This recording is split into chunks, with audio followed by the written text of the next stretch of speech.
시청자 여러분 안녕하십니까. 이슈 토크팡입니다.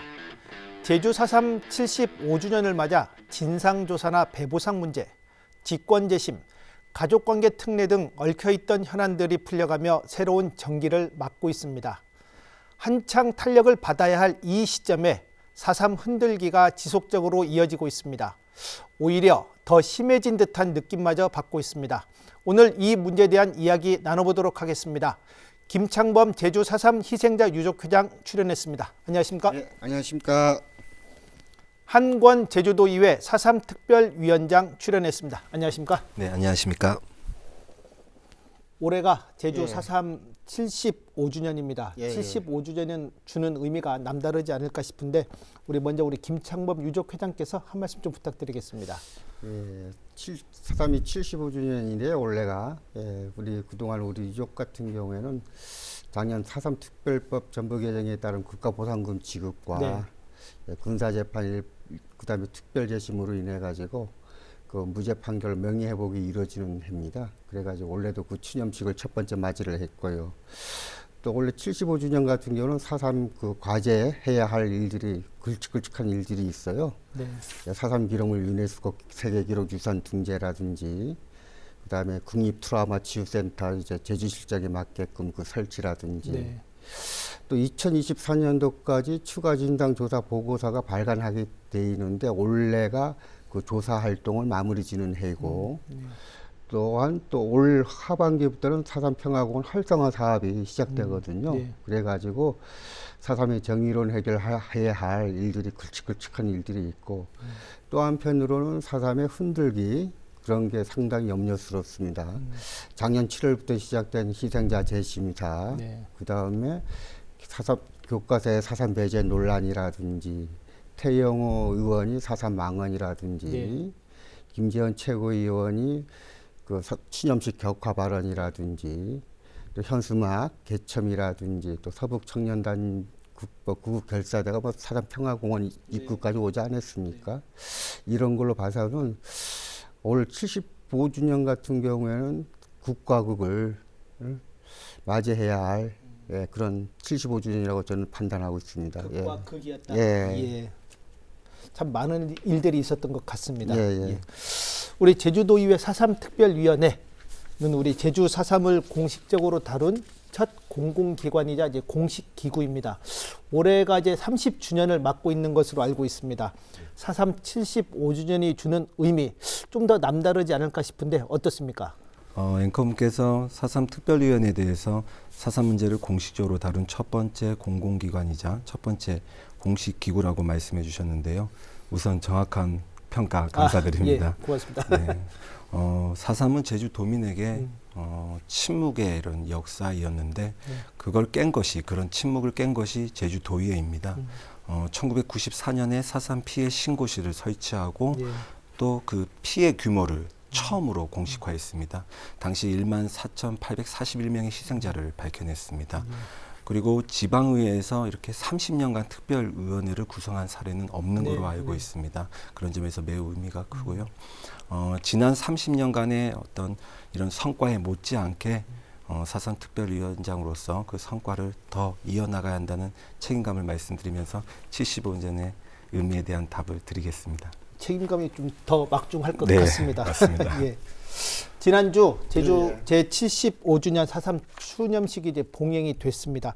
그동안 코로나19에 따른 사회적 거리두기로 이제 제대로 온 추념식이 진행되지 못했었는데 올해는 모처럼 정상적으로 진행됐습니다. 유족들이 크게 반기지 않았을까 싶은데 우리 유족들의 반응 어떻습니까? 우리 이제 3년 동안 코로나로 인해 가지고 추념식장에 찾아오지 못해가지고 많이 속상들 했었습니다. 맞습니다. 그래가지고 4년 만에 추념식장에 참석을 해가지고 상당히 반가운 얼굴도 있었고요. 또 조카야, 삼촌 어떻게 잘 계십대가 그렇게 반가운 인사도 드렸습니다만은 제가 아침 일찍부터 그 4.3 평화공원 강명비, 그다음에 입회봉안실, 행불인표석을 한 번씩 다 방문을 했어요, 일부러. 그런데 대다수 우리 유족분들이 눈물을 많이 흘리고 있더라고요. 네.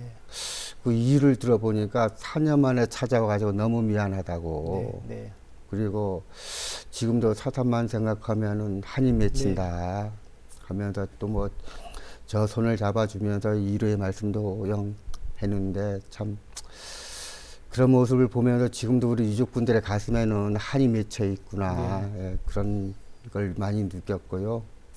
예, 이 자리를 빌어서라도 예, 추념식장에 너무 많은 분들이 찾아오셨어요, 원래는. 네, 맞습니다.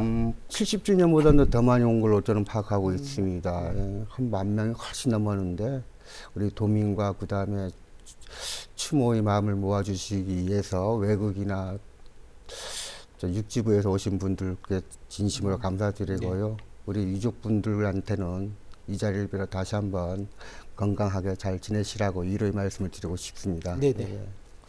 특히 그 유족 회장께서 당시 이제 유족들의 의견을 모아서 예, 예. 정부에 여러 가지를 좀 건의를 한 것으로 예, 알고 예. 있습니다. 뭐 이 자리를 빌어서 다시 한번 좀 소개를 부탁드리겠습니다. 예, 예. 우리 유족들은 제가 추념식 인사 말씀을 드렸지만은 우리 유족들이 그 사삼을 정의롭게 해결해 온 일은 네. 하늘에 다 보고 있다고 저는 자신 있게 말씀을 드렸거든요. 네. 그래가지고 이번 윤석열 대통령께도 큰 뭐 부탁은 안 했어요. 단지 그 가족관계 특례 조항 담은 사삼특별법 네. 개정, 사삼 기록물 유네스코 세계기록유산 등재, 예.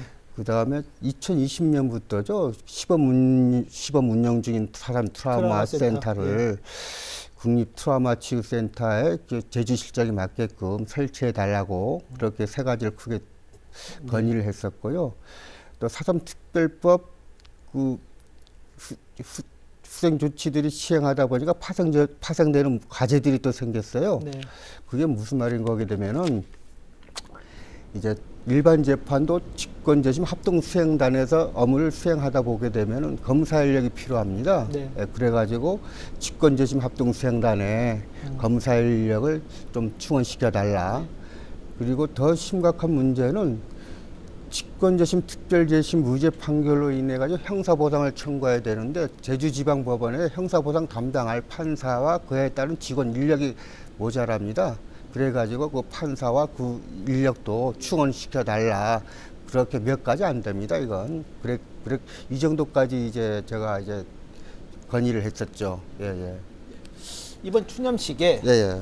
대통령이 참석하지 못해 이제 아쉬움이 컸습니다. 예. 우리 유족 회장께서 보시기에 이번 추념식 어떻게 보셨는지 궁금합니다. 뭐 인상적인 부분도 있을 테고 예. 아쉬운 부분도 있을 텐데 어땠습니까? 아쉬운 부분은요. 예.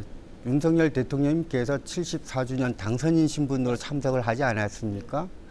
그래가지고 대통령으로 이제 취임한 이후에 첫 번째 맞이하는 추념식인데, 그리고 제주 상황이 상당히 사삼에 대한 이념적 공세의 논란으로 인해 가지고 유족뿐만이 아니라 도민들께도 상당히 마음이 아픈 상황이거든요. 이런 상황에 대통령께서 직접 참석하셔가지고 도민들과 우리 유족과 생존 희생자분들한테 따뜻한 위로의 한 말씀 해줬으면 얼마나 좋았을까, 그렇게 해가지고 상당히 아쉽고요. 두 번째는 국무총리가 대독한 추념사 내용이 별다른 내용이 없다. 그런 부분까지 상당히 저는 아쉽습니다. 어떤 구체적인 뭐 지원이라든지 어떤 구체적인 실행에 그런 게 없다 보니까 저는 상당히 아쉽고요. 인상적인 부분은 아무래도 그 사삼 당시에 할머니와 부모와 형과 누나를 다 잃고 그 이사문이 아닌 박사문으로 80평생을 살아오신 그 유족 어르신의 그 사연 얘기가 상당히 들을 때는 참 그런 가족 관계는 제가 보기에는 어쩌면 트라우마보다도 더 심한 거다. 이건 평생 고치지 않으면 평생 이 대물림 받는 거기 때문에 이거 빨리 우리 가족관계 특례 그 특별법을 개정해 하더라도 이거 빨리 해결해 드려야 되겠다, 그런 마음이 들었고요. 다음 분은 이제 임충구 어르신인데 그분도 이제 레드 컴플렉스와 그 연자제로 인해 가지고 또 한평생 힘들게 고통 살아오신 분인데, 연자제 저렇게 심한 거로구나. 예, 그렇게 해가지고 그 두 분에 대한 사연이 예, 가슴 뭉클했습니다. 예. 우리 한권 위원장께서는 이번 추념식 어떻게 보셨습니까? 네. 그 앞서 유족 회장님의 어떤 유족들의 눈물, 유족들의 한, 그리고 네. 대통령의 따뜻한 말 한마디 이렇게 말씀이 있었는데요. 저 개인적으로 평가를 내린다면 아쉽습니다. 그리고 가장 크게 아쉬운 점은 대통령의 추념사 내용입니다. 예. 많은 언론에서도 다뤄지기도 했지만은 진정성이 느껴지지 않았다고 해야 할까요? 정말 유족들의 마음을 정말 위로해줘야 되는데 네. 그 글의 내용이 그러지 못했다는 점이 정말 크게 아쉬움으로 남고요. 네. 그리고 이번 4.3 추념식은 민선 8기의 첫 추념식입니다. 네. 네. 그렇기 때문에 오영훈 지사께서 소위 4.3 도지사라고 할 만큼 4.3 현안 해결에 있어서 많은 성과를 냈습니다. 네. 그렇기 때문에 지사께서 이번 4.3 임기의 첫 추념식 때 참 많은 것을 보여주고 싶었다고 생각을 합니다. 근데 아시다시피 추념식이 국가 행사이기 때문에 그렇죠. 예. 제주도정 자체가 관여하는 데는 또 한계가 한계가 있었고, 있죠. 예. 그렇다 보니까 좀 유족 중심으로 행사를 하고 싶었던 마음이 많았지만 그러지 못하는 것도 있다고 생각이 듭니다. 예. 내년 추념식에서는 좀 이런 점을 좀 추가나 좀 보완해줬으면 좋겠다라는 좀 바람이 있을까요? 우리 회장님 어떻습니까? 예. 이제 올해 75주년 추념식도 상당히 인상은 깊었어요. 또 생존 희생자 고령 유족 중심으로 해가지고 앞좌석에 배치해가지고 네네. 상당히 인상이 깊었는데 조금 아쉬운 점은 예. 이제 추념식이 식전 행사, 본 행사, 식후 행사, 식후 행사는 이제 국가문화재죠. 원래 처음 네. 예, 시도를 했는데 본 행사하고 식후 행사가 바로 예, 진행되다 보니까 거기 어떤 시간적인 간극, 그걸 어떻게 조정을 할 것인가, 예. 또 보완을 할 것인가, 그게 최대 이제 앞으로 과제로 남을 것 같습니다. 예, 예. 예. 한권 위원장은 어떻습니까? 또 보완해야 될 점? 네. 유종 회장님 말씀에 조금 제가 보태야 될 것 같은데요. 네. 우선은 이번 4.3 추념식 때 장내 이런 분위기가 정리되지 않은 상황에서 정리가 안 된 상황에서 묵념 사이렌이 울리면서 네. 좀 어수선한 분위기가 네. 벌어졌습니다. 첫 시작할 때. 네, 그렇기 10시에. 때문에 예. 예. 그래서 경건한 분위기가 조성될 수 있도록 사전에 안내가 필요하다고 생각이 들었고요. 예. 두 번째는 이번 추념식 때 이제 문화재 행사가 있었습니다. 추념식이 끝나고 물론 문화재의 취지는 이해합니다만 그 과정에서 정말 참석자들 그리고 특히 유족분들이 헌화와 분영을 기다려야만 하고 네. 또 하지 못하고 돌아가는 일도 그렇죠. 벌어졌습니다. 예. 이 부분은 내년 추념식 때 반드시 시정돼야 할 것으로 보입니다. 그리고 무엇보다 가장 중요한 건 내년에는 대통령이 직접 추념식에 오셔서 정말 제주 홀대로 논란이 없었으면 하는 바람입니다. 네, 고맙습니다.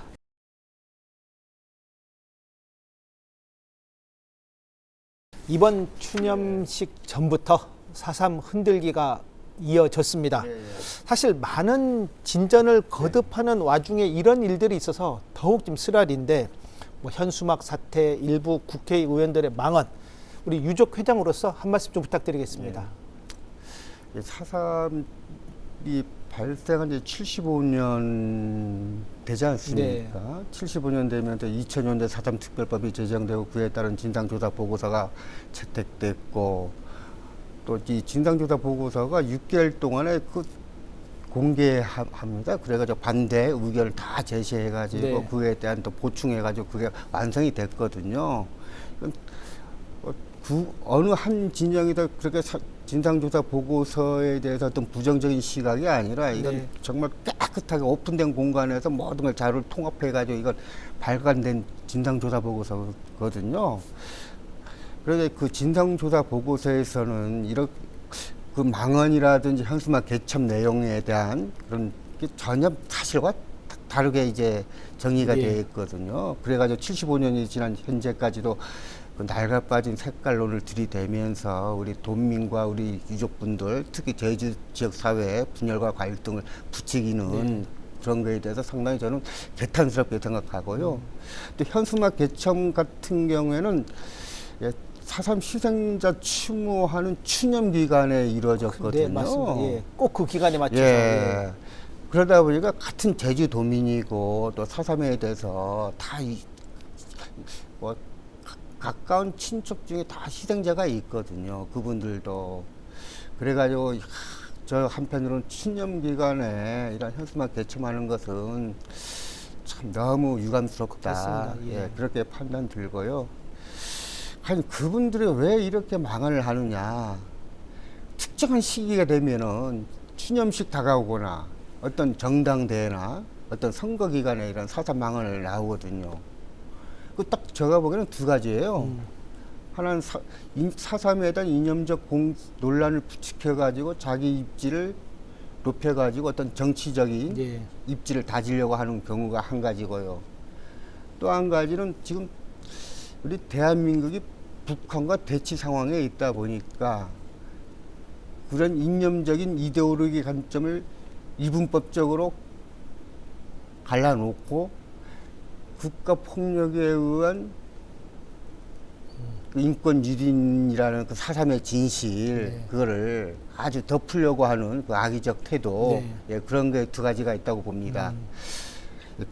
그래가지고 저는 이런 또 앞으로 어떻게 이걸 해결할 것인가, 그 부분은 우리 모두 이제는 75년이 지났고 모든 게 정부에서 다 입법부, 행정부, 사법부에서 다 이제는 4.3의 진실에서 다 인정하고 있지 않습니까? 예. 그럼에도 불구하고 뭘 하려고 하는지 저는 이해가 안 가는데, 좀 더 이런 4.3에 대해서는 역사적 진실에 대해서는 너무 왜곡해서는 안 된다, 그렇게 판단 듭니다. 예. 사실 현수막 문제는 행정에서도 많은 눈치를 받습니다. 네. 이런 와중에 우리 4.3 특유의 의원들의 강력한 요구로 인해서 철거라는 행정 대집행으로 이어지지 않았나 싶은데, 이번 그 현수막 사태에 대해서 우리 어떻게 생각하시는지 한 말씀 좀 부탁드리겠습니다. 네. 그 현수막 철거와 관련해서 좀 일련의 과정을 좀 설명해야 될 것 같은데요. 지난 3월 30일이었죠. 예. 그때 이제 긴급 현안 보고를 받았습니다. 그래서 4.3 역사 왜곡 현수막 문제와 그리고 서북 청년단 집회 예, 등에 대해서 예. 점검을 했는데요. 당시에 이제 제주도는 선관위에 물론 질의를 한 걸로 네. 알고 있습니다. 그 표현은 잘못됐지만 정당 활동으로 이제 보고 있었고, 또 좀 법률적 검토가 필요하다, 이게 좀 주저하는 상황이었습니다. 그런데 저희가 확인한 결과 제주시에서 법률 자문을 구했는데 4.3 특별법 13조에 근거해서 통상적인 정당 활동으로 보기 어렵다, 이런 자문 결과가 나온 것을 토대로 왜 제주도와 제주시 그리고 서귀포시도 마찬가지로 이렇게 엇박자를 보이고 있냐, 이렇게 지적을 먼저 했고요. 최종적으로는 어쨌든 간 그런 법률자문 판단이 있고, 저희도 나름 판단을 했을 때 방제 철거가 가능하다고 봤습니다. 그래서 제주도와 그리고 양 행정시장에게 강제 철거에 대한 확답을 요구했고, 또 실제 철거하겠다는 답을 들었습니다. 그래서 실제로 이제 철거가 이루어졌고, 그래서 좀 유족들에게 조금이나마 위로가 되지 않았나, 이렇게 생각을 합니다. 근데 그 과정에서 어쨌든 간 행정이 이렇게 머뭇머뭇 주저하는 사이에 개인적으로 그 현수막을 훼손하면서 입건된 그 도민분께는 죄송한 마음이 들 수밖에 없습니다. 네. 아쉬운 대목입니다. 네. 앞으로 이런 문제가 재발되지 않으리라는 보장이 없습니다. 그래서 이제 송재호 의원이 4.3을 왜곡하거나 비방할 경우 처벌할 수 있는 내용의 4.3 특별법 개정안을 이제 발의해 놓고 있습니다. 우리 유족회 입장에서도 좀 힘을 실어줘야 할 텐데 어떤 계획 좀 있습니까? 힘을 많이 실어줘야죠. 이게 태영호 의원 같은 경우는 4.3하고 여선 11구만 남로당 중앙당이 개입했다고 주장을 했거든요. 그런데 유독 5.18 민주화 운동에 대해서는 한 번도 입 한 번 빵긋도 안 했어요. 그 이유는 뭔 거게 되면은 5.18 민주화 운동 특별법 제8조에 허위사실 유포에 대한 처벌 조항이 마련되어 있거든요. 그래가지고 그분도 나름대로 그런 것까지 다 계산해가지고 제주 4.3과 여순 11구만 그렇게 그냥 건드린 건데 저희들도 이제 그 특별법 제13 2021년이죠. 4.3 특별법 전부 개정 당시에도 이 제13조 그 허위사실 유포와 명예훼손에 대한 규정안이 된다는 금지 규정이 있기 때문에 처벌 조항까지 마련을 하려고 했었는데 그 당시에는 또 이것만 갖고 진행하다 보게 되면은 군사재판 직권재심, 일반재판 네. 특별재심하고 보상금이라는 큰 두 가지 축이 맞습니다. 예. 흔들릴 것 같았어요. 또 시간도 촉박했었고 그래가지고 이제 그걸 좀 양보를 했었는데 지금은 좀 많이 후회를 하죠. 그래가지고 이 특별법 이거 처벌조항은 반드시 마련해야 되겠다. 이미 제주 지역 사회에서는 이런 특별법 처벌조항에 대한 당위성 내지 필요성이 우리 도민들한테는 많이 공감이 됐다고 봐요. 네. 예, 반드시 해야 된다. 그래가지고 이 현수막도 마음대로 못하고 그래 제주 지역 사회의 어떤 분열과 갈등을 다시는 일으키지 않도록 해야 된다. 그렇기 때문에 저희들도 앞으로 이제 국회 방문해가지고 여야 특히나 그 여당 국회의원분들한테 이런 차삼에 대한 역사적 진실에 대해서 자세히 설명도 드리고 또 홍보 많이 부탁도 하고 네. 해가지고 이 총재 의원이 발언한 특별법 통과할 수 있도록 네. 최대한 노력할 것입니다. 예. 네. 제주도 의회는 어떻습니까? 뭐 이 부분에 여야가 따로 없겠죠? 우리 특위에서 네. 어떤 계획 좀 있는지요? 네. 우선 4.3 특별법 개정과 관련해서 의회 차원에서 지난 4월 10일 전국 시도의장 협의회에서 네. 17개 시도의회 공동으로 4.3 특별법 조속 국회 의결 촉구 결의안을 내면서 전국 공감대 형성을 하도록 이렇게 노력하고 있다는 말씀을 드리고요. 또 특위 차원에서도 국회의 이런 심사 절차가 속도를 낼 수 있도록 국회 방문 네. 건의 계획 등을 좀 잡고 있다는 말씀을 드립니다. 그리고 여기에 대해서 이런 4.3 역사 왜곡에 대해서 이렇게 시도조차 하지 못하도록 하는 법정 대응 체계를 준비해 보려고 하고 있다는 말씀을 드립니다. 아까 유적 회장님도 말씀하셨듯이 5.18과 관련해서는 그 민변 등과 이제 협조해서 이런 것을 대응하고 있더라고요. 네, 네. 그래서 우리도 이런 유족들의 그리고 희생자와 유족들의 어떤 명예 훼손이나 허위사실 유포에 대해서 좀 즉각적으로 대응할 수 있는 이런 법적 대응 체계 마련이 필요하기에 좀 이런 것을 제도화하기 위해서 좀 살펴보고 있다는 말씀을 드리겠습니다. 아, 네, 감사합니다. 이 극우단체 이제 왜곡 현수막으로 가장 우려되는 부분은 우리 자라나는 아이들이 이 현수막을 보고 잘못된 역사 인식을 갖지 않을까 하는 우려스러운 부분입니다. 우리 이 자리에서 우리 유족 회장님께서 제주 4.3에 대한 제대로운 정의 좀 부탁드리겠습니다. 4.3은 이런 것이다라는 네. 걸. 4.3의 정의는 우리 딱 두 가지, 지금 공식적으로는 두 가지입니다. 이제 4.3 특별법상의 4.3 정의가 있고 특별법 제정해가지고 진상조사한 다음에 진상조사 보고서를 통해가지고 4.3의 정의를 내렸어요. 그런데 이제 그 4.3 특별법 제정 당시에는 그냥 여야 합의로 그 특별법 통과하기 목적으로 그 정의가 내려졌고요. 네. 그렇기 때문에 진상조사 보고서 나온 정의가 더욱더 구체적이고 더욱더 이 정의가 더욱더 명확하죠. 예. 그래서 사탐에 그 정의 내리게 되면은 미군정기에 1947년 3월 1일 경찰 발포 사건을 기점으로 해서 그 서청과 경찰이 탄압에 대한 우리 제주도민들의 저항, 그 다음에 단독선거 반대, 단독정부 반대를 기치로 한 남로당 제주도당이 1948년 4월 3일 무장봉기한 이래 1954년 9월 21일 한라산 금족지역 전면 개방될 때까지 제주도에서 무장대와 토벌대 간의 무력 충돌과 토벌대 그 진압 과정에서 수많은 제주도민들이 희생당한 사건, 7년 7개월 동안 맞습니다. 지속된 국가폭력에 의한 인권 유리인, 그렇게 정의를 내리고 싶습니다. 예. 네. 우리 이 부분에 대해서 우리 한권 위원장께서도 한 말씀 좀 해주시죠. 네. 우선 앞서 말씀드렸다시피 4.3 역사 왜곡하는 이 현수막에 대해서는 강제 철거를 하는 사례가 이게 나왔기에 앞으로는 이런 시도하는 차원에서 선제적으로 대응할 수 있는 네. 어떤 시스템이 마련됐다고 보고요. 또 명예훼손 등에 대해서는 우리가 법적 대응을 정말 체계를 잘 갖춘다면 물론 아예 다 막을 수는 없지만 그래도 많게 좀 네. 많이 좀 자제시킬 수 있다고 네. 생각을 합니다. 그리고 4.3 사건의 어떤 정의에 있어서는 아까 유족 회장님 말씀이 결국은 4.3 특별법과 진상조사 보고서에서 제시되어 있는 그런 정의가 준용돼야 되고 저도 네. 생각을 하고 있습니다. 우리가 4.3의 역사의 가치는 이념의 대립을 넘어서 자발적인 화해와 상생의 노력으로 국가 폭력을 극복한 데 있다고 생각을 합니다. 그런 점에서 봤을 때 다시는 이념 문제가 거론돼서는 안 된다고 네. 생각을 하고 있습니다.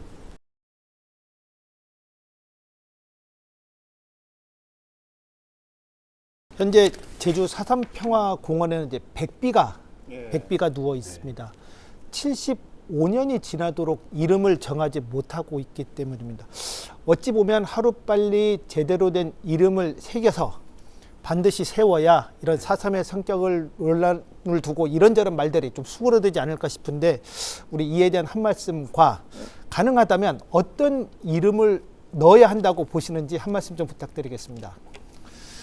예, 그 75년이 지난 지금에도 그 4.3에 대한 정명 그런 게 이제 없다 보니까 이런 계속적인 뭐 논란이 생기는 건 사실입니다. 예, 하지만 이런 정명을 우리가 반드시 올바른 정명을 4.3에 붙여야 되는 것도 우리 시대의 그 숙명적 과제이고요. 네. 또한 이 4.3에 대한 정명이 또 이게 4.3이 7년 7개월 동안 지속되다 보니까 어느 이 국면만 딱 집어가지고 정명을 붙일 수 없는 상당히 어려운 상황에 있는 거거든요. 예를 들어 가지고 뭐 5.18 민주화운동이라든지 과거 육지부에 있는 그 과거사에 비해 가지고 그래가지고 이거 조금만 더 시간적인 그 갖고 더 논의를 한 다음에 사회적 합의가 필요하다. 네. 예. 그렇게 말씀드리고 싶고요. 저 개인적으로는 4.3은 75년 전에 일어난 일이고 현재의 우리가 역사고 또 미래 세대한테 그 소중히 물려줘야 될 그 역사이기 때문에 네. 그것까지 다 감안을 해야 된다. 그리고 저는 이 1948년도에 7월 17일 공포된 재헌헌법 예. 에서 우리가 국가의 본질이 무엇인가를 한번 찾아보자.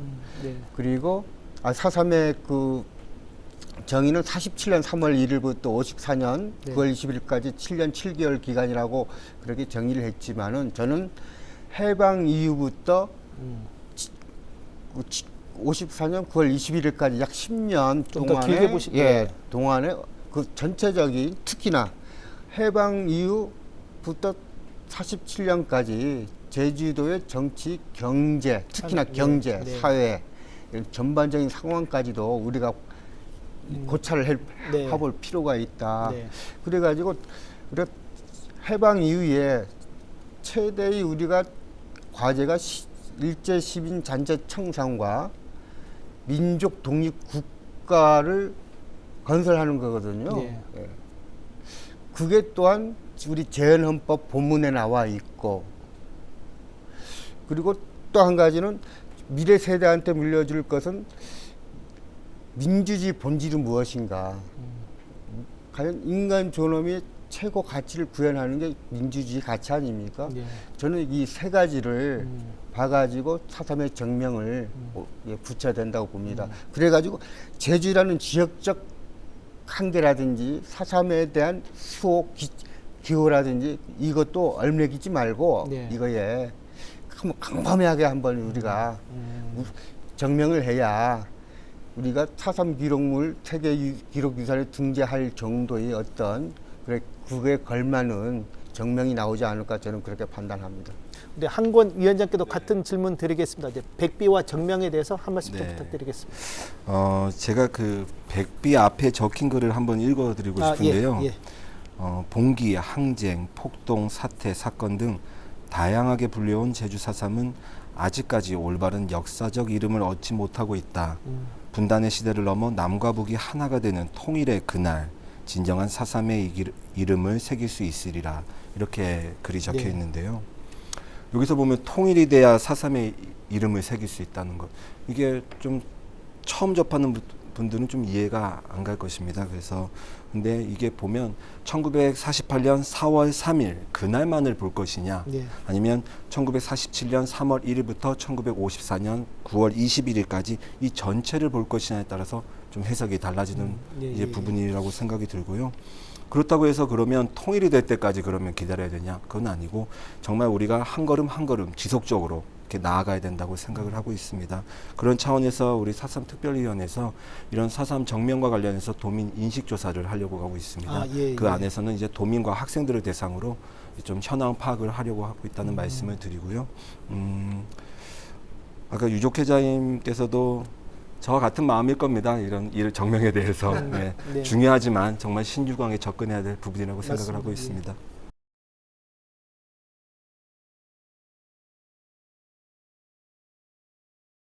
이번 추념식에서 80평생을 이산문이 아닌 박산문으로 살아야 했던 유족들의 사연이 소개되면서 분위기를 숙연케 만들기도 했습니다만 최근 뒤틀린 가족관계가 큰 현안입니다. 4.3 특별법 시행령이 개정되면서 이제 친생자에 대한 가족 특례가 이제 인정이 됐습니다. 앞으로 이 친생자를 어떤 방식으로 확인하느냐가 큰 관건이 되지 않을까 싶은데 정부에서도 뭐 족보, 뭐 비석, 뭐 인후 보증 등 뭐 여러 가지 방안을 검토하고 있는 것으로 알고 있습니다. 우리 이에 대해서 우리 유족회장님 한 말씀 좀 부탁드리겠습니다. 특별법 시행령이 이제 개정됨으로 인해 가지고 정정 대상이 희생자와 그 유족 또는 중앙위원회에서 결정된 사람까지, 즉 사실상이 자까지 이제 포함되지 않았습니까? 네. 그래가지고 이게 또 지금 대법원에서는 이에 따른 대법원 예규가 이제 마련 중이고, 행정안전부에서는 또 운영수칙과 매뉴얼, 네. 이제 실무 지침이죠. 네. 이거 마련해가지고 7월 1일부터 접수를 받는다고 합니다. 네. 그런데 여기다 관건이 먼 거게 되면 어떻게 확인하고 어떻게 입증을 할 것인가, 친생자 관계를. 네. 그런데 지금 선생님께서도 말씀하신 그 인후 보증이라든지 족보 비석, 그 다음에 기타 자료, 그 다음에 또 이것까지 없을 경우에 또 어떻게 할 것인가의 관건입니다만은 저는 다 이거 포함돼야 된다고 저는 주장하거든요. 예. 첫째는 뭔가 인후 보증 같은 경우는 희생자 유족 신고 사례처럼 친족이나 또 그 범위를 벗어나 마을 주민이라든지 그 다음에 지인이라든지 그것까지 다 포함을 해야 된다. 그리고 보증인 수는 2명 정도면 딱 적당하고 보고요. 특히나 그 사실상의 자 같은 경우에 여성이 80%거든요. 여성이 80% 같은 경우에는 족보와 비석에 올리지 못한 경우가 대다수거든요. 네, 맞습니다. 그렇기 때문에 여성 유족이 같은 경우에는 인후 보증으로밖에 가족관계를 회복할 수 있는 길밖에 없다. 네, 그렇게 보고요. 그다음에 족보 비석 같은 경우에는 다른 육지부의 다른 지역에 비해 가지고 제주도 같은 경우에는 한 마을에 친족 공동체가 형성된 마을이 대다수잖아요. 네. 그렇기 때문에 족보나 비석에는 어떤 조작될 가능성이 없다. 네. 거의 희박하다. 그리고 법원에서도 오래된 족보나 비석은 경험칙상 증거로 인정을 받고 있지 않습니까? 네. 그렇기 때문에 족보나 비석도 입증 방법으로 활용을 해야 된다. 그렇게 이제 판단이 들고요. 그 다음에 그 밖에 오래된 사진 있지 않습니까? 예. 또 오래된 또 학교 가족 생활 기록부, 예, 그것도 네. 다 입증자로 저는 활용해야 된다고 봅니다. 네. 그리고 객관적으로 입증할 방법이 없을 경우에 한해 가지고는 본인이 일관되게 신뢰할 만한 진술이 있으면은 4.3 중앙위원회 분과위원회에서 이거를 입증 자료로 활용을 해야 된다. 예, 그렇게 저는 판단 들거든요. 예, 예. 최대한 다양한 방법을 그렇죠. 최대한 네. 우리 한권 위원장께서도 이에 대해서 한 말씀 좀 해주시죠. 저는 좀 행정적 접근으로 좀 말씀을 드려야 될 것 네. 같은데요. 이 친생자를 직면해내는 일이 결코 쉬운 일은 아닙니다. 네. 그러면 행정에서도 이 엄청난 업무량을 좀 우려할 수밖에 없고 또 걱정이 클 수밖에 네. 없다고 생각을 합니다. 그렇기 때문에 어떤 이제 행정에 있어서 이제 인원 증원이나 그다음에 또 예산 보강 이런 것들이 좀 이루어질수록 그런 영역을 의회에서가 좀 찾아보겠다는 말씀을 드리고요.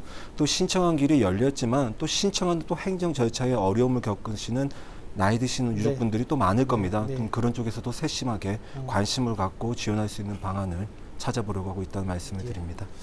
뭐 앞서 말씀드렸지만 가족관계 특례가 지금 친생자로 한정돼 있습니다. 네. 뭐 하지만 이제 친생자 말고도 지금 여러 사례가 있고 앞으로 이에 대한 확대가 이제 필요하리라고 봅니다. 가족관계 특례와 관련해 앞으로 어떤 좀 제도 개선이 좀 필요하다고 보십니까? 친생자 부분 같은 경우는 이제 대법원 규칙과 특별법 시행령으로 이제 개정돼 가지고 어느 정도 이제 그에 한숨은 좀 놓였습니다만은 이제 특히 이제 2021년이죠. 네. 사람특별법 전부 개정할 때 이제 법제사법위원회 전체 회의에서 부결됐던 그 조항들인데 이제 그 혼인신고 특례 조항이라든지 네. 그다음에 입양 신고 특례 조항이라든지 이제 그다음에 뭐 인지청구 특례 조항은 뭐 그것도 이번에 좀 필요하고요. 그다음에 그 가족관계 등록부 그 출생연월일 그 정정 네. 그 부분까지 해가지고 이제 사삼특별법에 이제 지금 송재호 의원이 이제 3월 말에 3월 네. 29일인가 네. 발의해 놓았거든요. 그래가지고 그 법안은 이제 국회 법제실을 한번 걸쳐가지고 발의한 걸로 저는 알고 있습니다. 네. 계속 그 소통을 해왔기 네. 때문에 그 법안도 계속 같이 다듬고 해가지고 이게 빨리 이제 국회에 통과돼가지고 이런 가족관계 뒤틀린 가족관계에 대해서 빨리 이제 그 명예회복 길이 열리기를 저는 바라고 있습니다. 예. 네. 우리 한권 위원장께서도 네. 네, 한 말씀 부탁드립니다. 우선 이제 확대 필요성에 대해서는 전적으로 공감하고 네. 있고요. 아까 유족 회장님 말씀하셨다시피 이 가족관계 이 특례 확대에 대한 어떤 특별법 사삼특별법 개정안 발의와 함께 또 이제 명예훼손 등 이제 처벌 조항을 담은 벌칙 조항을 담은 특별법도 함께 이게 조속히 이제 국회에서 통과될 사항으로 생각하고 있고요. 그러려면 아무래도 이제 이 공감대 조성 또 국회의 관심도 촉구 이런 역할들이 좀 의회에서 해야 될 일이라고 생각하고 있습니다. 네, 고맙습니다. 마지막 질문 드리겠습니다. 우리 유족 회장께서 보시기에 우리 제주 4.3에 남아있는 과제 무엇이라고 보십니까? 유족회 입장 같은 경우는요, 좀 전에도 말씀드렸다시피 뭐 가족관계 특례 그 특별법이라든지 명예훼손 허위사실 그 사삼 왜곡의 처벌 조항 그 특별법이 가장 시급하고요. 네.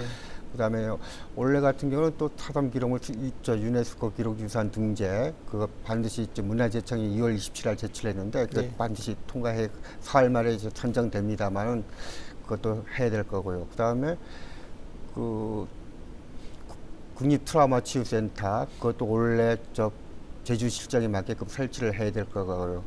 그다음에 내년에는 이제 추가 진상 조사 보고서 발간 이것도 올해 조사 기간이 마칩니다만 이것도 준비를 철저히 해야 될 것 같고요. 그다음에 사삼평화공원 활성화 사업도 올 후반기부터 시작해가지고 2025년에 완공될 거니까 그것도 상당히 신경을 써야 될 것 부분이고요. 장기적으로 뭐니 해도 사삼에 대한 정명이죠. 제일 중요한 게. 두 번째는 그 미국 사삼 당시 미국 역할에 대한 규명과 그에 따른 사과 부분, 그 부분이고 또 한 가지는 배제에 대한 희생자에 대한 구제 조치 이것까지도 저희 유족회는 감안을 하고 있습니다. 네. 이상 네네. 말씀드렸습니다. 우리 한권 위원장께서 보시는 남아있는 과제 무엇입니까?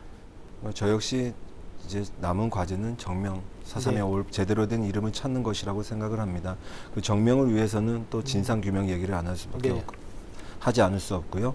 또 진상규명에 있어서는 또 미군 정식이 또 얘기를 할 수밖에 없습니다. 이런 내용에서 봤을 때 지난 4월 10일이죠. 저희 사삼특별위원회에서 제주 4.3의 국제적 해결 촉구 결의안을 이제 본회의에 상정해서 이제 통과가 됐는데요. 이 결의안에도 어떤 4.3의 이런 문제에 대해서 4.3의 어떤 책임 부분에 있어서 대한민국 정부뿐만이 아니라 미국에서도 이런 진상규명을 위한 합동조사단 구성과 운영 등 이런 부분에 있어 책임 있는 후속 조치가 필요하다는 내용을 담고 있습니다. 그리고 이 결의안에 담겨진 내용이 어쨌든 간 4.3의 남은 과제이자 또 이게 4.3 특위에서 해야 될 이런 역할이라고 생각을 하고 있고 이게 정말 실현이 돼서 정말 우리 4.3 생존자분들과 또 유족분들에게 조금이나마 좀 마음에 좀 치유가 됐으면 하는 바람을 갖고 있다는 말씀을 드립니다.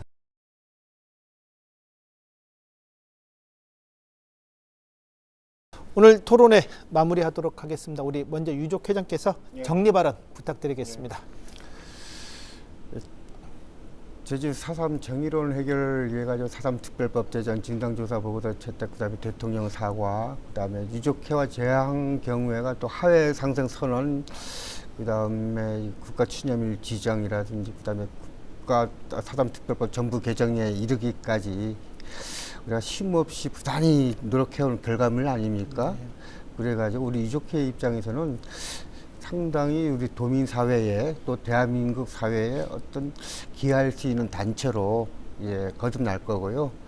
또한 4.3 정의롭게 해결하는 데 있어가지고 더욱더 순수성과 더욱더 4.3에 대한 진정성을 갖고 4.3 해결에 매진할 것입니다.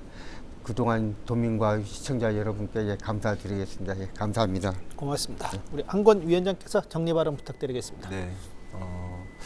제가 4.3 특별회 위원장 중 최연소 위원장입니다. 그 의미가 무엇인가를 생각해 봤을 때 정말 우리 4.3이 가지는 이런 역사적 교훈을 미래 세대에 이제 제대로 전승해야 된다는 역할이 주어졌다고 생각을 하고 있습니다. 4.3 특위 활동 기간이 임기가 내년 6월까지입니다. 임기가 끝나면, 그러니까 활동 기간이 종료되면 활동 결과 보고서를 이제 의회에 의결하게 되는데요. 그런 활동 결과를 담은 보고서 그 한 권이 정말 4.3의 정의로운 해결에 또 하나의 디딤돌을 놓고 정말 4.3과 관련해서 중요한 것만 담은 보고서 한 권이 되도록 최선을 다하겠다는 말씀을 드리겠습니다. 네, 고맙습니다. 오늘 오랜 시간 감사합니다. 네, 감사합니다. 고맙습니다. 어떻게 보셨습니까? 4.3 특별법에 처벌 조항을 넣어야 하는 현실, 안타깝기만 합니다. 더 이상 역사 왜곡, 4.3 흔들기가 아니라 화해와 상생, 평화와 인권의 역사로서 진일보하기를 기원하면서 오늘 순서 여기서 마치겠습니다. 감사합니다.